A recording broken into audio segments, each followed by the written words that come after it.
hay un aspecto que mucha gente no creía en los efectos del cambio climático y estamos viendo que es una realidad y que debemos prepararnos para enfrentar esta situación que hemos creado los seres humanos sobre el planeta Tierra. Me gustaría conocer tu opinión, qué está trabajando el Ministerio de Medio Ambiente con relación a prepararnos, ¿no?, para enfrentar el cambio climático. Sé que hay una ley de cambio climático que se encuentra en consulta pública. Así es. Sobre todo esto, el financiamiento que podemos tener para esta actividad. Cuéntanos. Así es. Mire, como mencionaba al principio, el cambio climático es una crisis sincrónica que está pasando en toda la humanidad al mismo tiempo.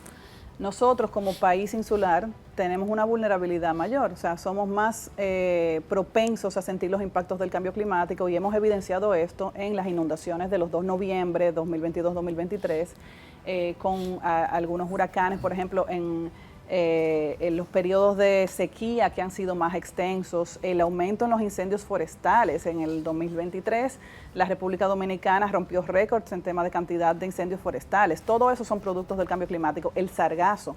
Ese tipo de impactos no es que van a venir, es que ya lo estamos sintiendo.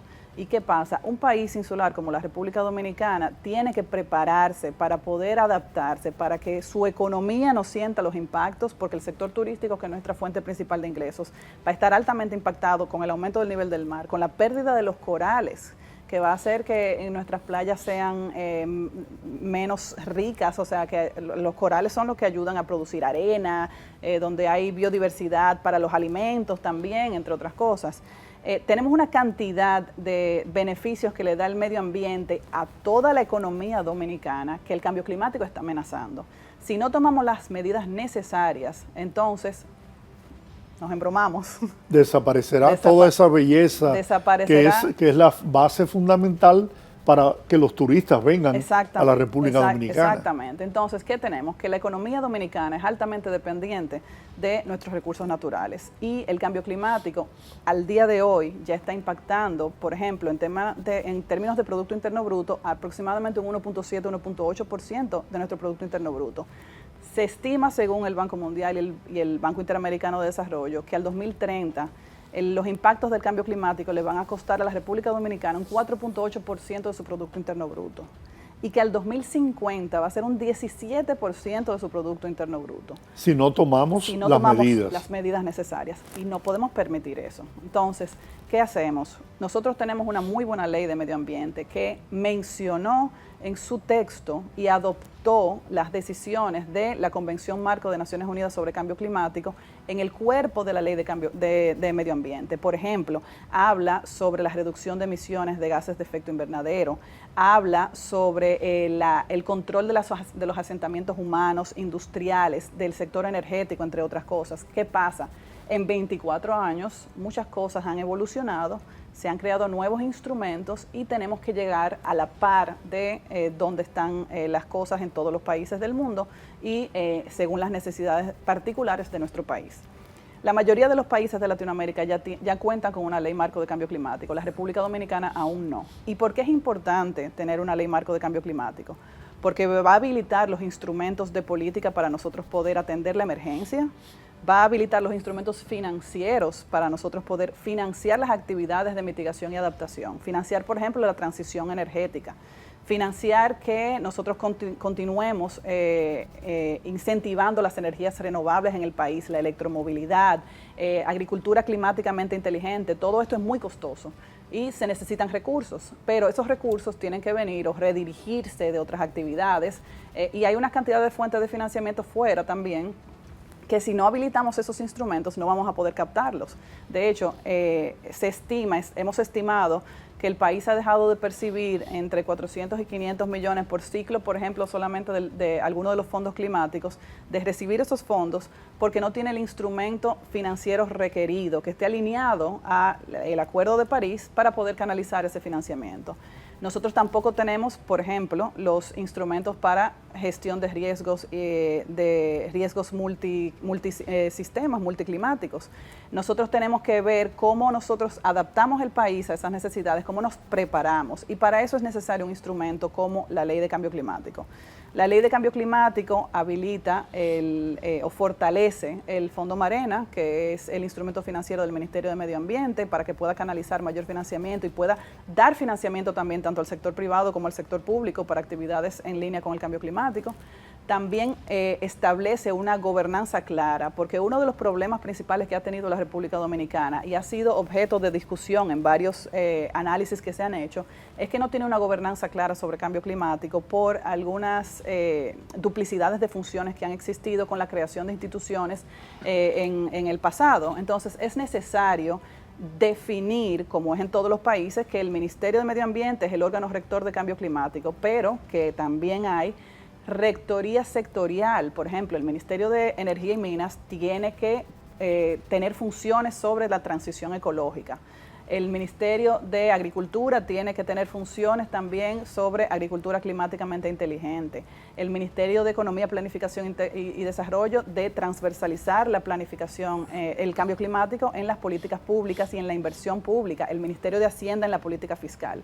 Entonces, esta ley establece una gobernanza climática multinivel que llega hasta el territorio, porque los gobiernos locales también tienen que tener funciones y tienen que tener las herramientas para enfrentar el cambio climático. Entonces, para nosotros esa es una prioridad número uno. La gobernanza de cambio climático tiene que solucionarse y tiene que esclarecerse para nosotros poder hacer una gestión efectiva del cambio climático en el país. Te pido permiso nuevamente. Vamos a otra pausa, ya la última pausa, para regresar al final del programa. Señor presidente, ministros, jefes de delegación y delegados, quiero iniciar por agradecer la hospitalidad del gobierno de Egipto y su gente. Señor presidente, hace 30 años esta convención fue establecida para buscar una solución conjunta al mayor desafío que enfrenta la sociedad moderna. Se trató de uno de los mayores hitos de cooperación internacional con un reconocimiento inequívoco del impacto de la actividad humana sobre el clima y de la necesidad de accionar de forma urgente y coordinada para mitigar el calentamiento global. Lamentablemente, al día de hoy seguimos demostrando que las promesas de cooperación, acción y soporte han quedado vacías.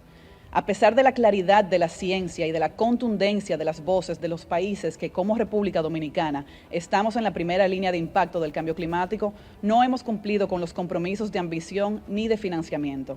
Por esto, hoy corremos el riesgo de convertirnos en un proceso obsoleto, que lejos de propiciar soluciones y colaboración, año tras año incumplimos las decisiones que adoptamos en este seno. Año tras año le fracasamos a las presentes y futuras generaciones. En el 2015 tuvimos un momento mágico en París y pactamos frenar el aumento de la temperatura en 1.5 grados Celsius. Hoy, la ciencia nos dice que estamos en camino a un calentamiento mortal de 2.7 grados. Hoy, la República Dominicana y otros países de la región ponen las pérdidas humanas y económicas de una crisis climática que no causamos y que sufrimos en carne propia. Señor presidente, los últimos años de pandemia y eventos climatológicos extremos han puesto al desnudo el impacto diferenciado del cambio climático en nuestros países. Si bien el verano del 2022 pasará a la historia como uno de los peores en temas de olas de calor, de incendios, de sequías y de inundaciones en todo el planeta, lo que en Europa y Estados Unidos quedará como poco más que una inconveniencia, con pérdidas casi imperceptibles en porcentaje del PIB, para países como los nuestros se tomará decenas de años en recuperar.